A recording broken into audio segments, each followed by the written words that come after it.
Everyone, welcome to my channel জ্যোতিষ জ্ঞান। আমি astrologer তপরাজ রয়। আজকের বিষয় হচ্ছে বাচ্চাদের কোন বারে, কোন সময়ে, কোন দিনে প্রথম পড়াশোনা করানো উচিত।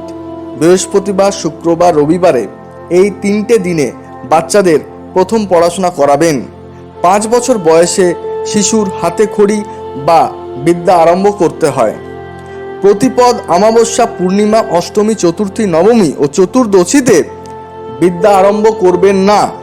রেবতী, অশ্বিনী, মৃগশিরা, আদ্রা, পুনর্বসু, পুষ্যা, অশ্লেষা, শ্রবণা, ধনিষ্ঠা, পূর্ব ফাল্গুনী, পূর্বষাঢ়া, পূর্ব ভাদ্রপদ, হস্তা, চিত্রা, স্বাতী ও মূলা নক্ষত্রে বিদ্যা আরম্ভ করবেন। পাঁজিতে দেখতে পেয়ে যাবেন কোন দিনে কি নক্ষত্র রয়েছে।